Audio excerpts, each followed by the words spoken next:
Wary of the abuses of centralized power, the American founders instituted a system of checks, balances, and electoral accountability. They realized that consent of the governed is what ultimately determines the legitimacy of a functioning republic. To justify their authority, lawmakers had to be answerable to citizens. But what happens when the levers of government are increasingly pulled by people that no one voted for who answer to no one? Welcome to the realm of the so-called deep state, a permanent unelected bureaucracy that has quietly become the fourth branch of government.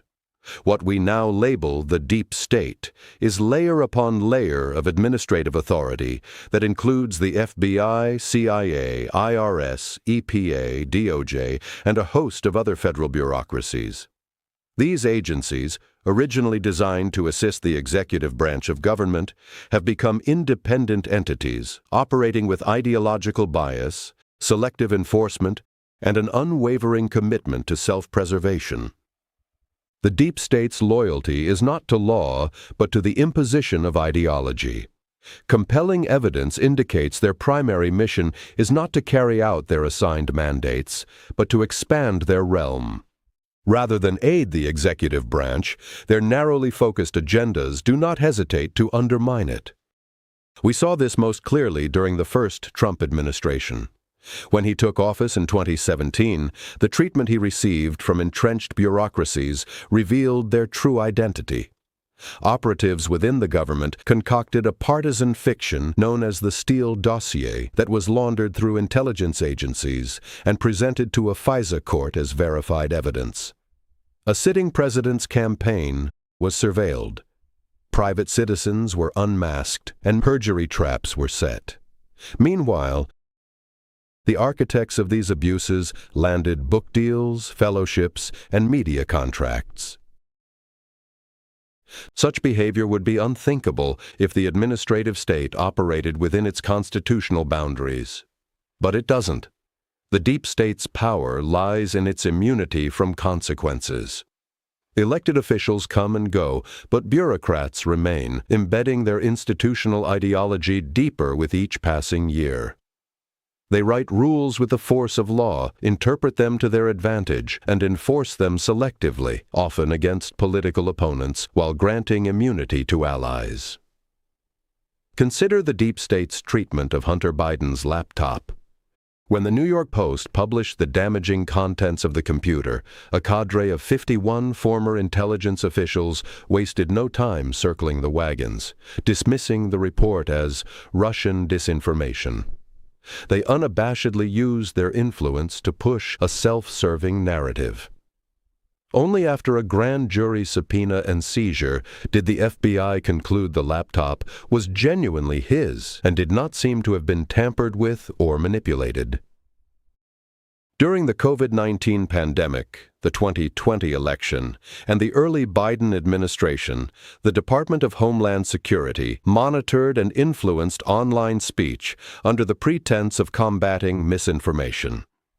They directed social media companies to either bury or censor comments critical of government policies. This was revealed through documents obtained through the Freedom of Information Act, investigative journalism, and congressional testimony from officials and whistleblowers. The deep state rationalizes its actions by claiming expertise and the need for continuity of government. What they lack is electoral legitimacy.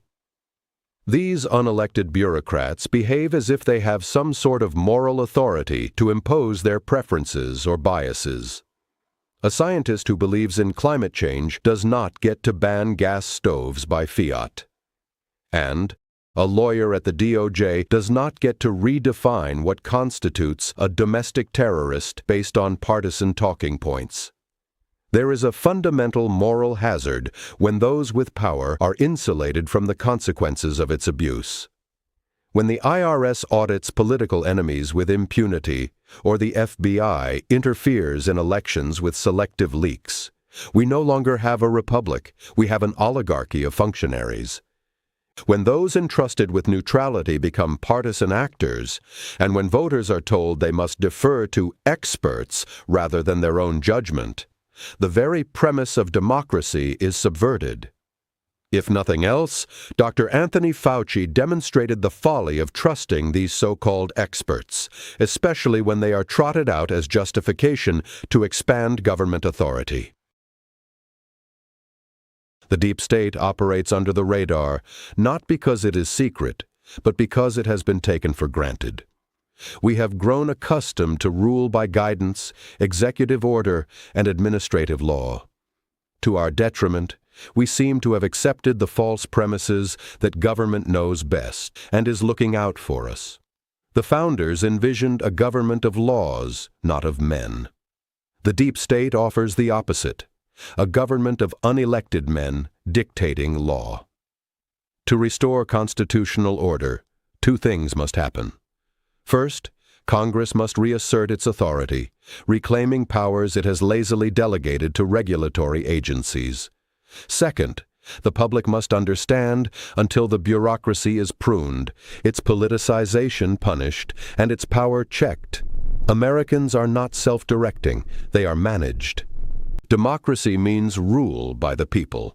If unelected elites continue to wield power without accountability, the American experiment risks failure, suffocated not by tyranny from above, but by bureaucracy from within.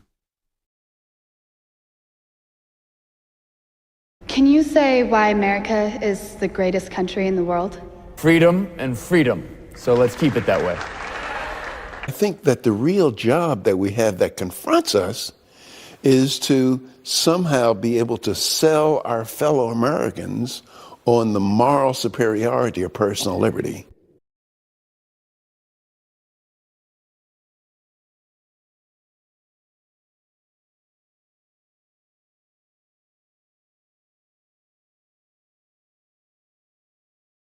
I would remind you that extremism in the defense of liberty is no vice.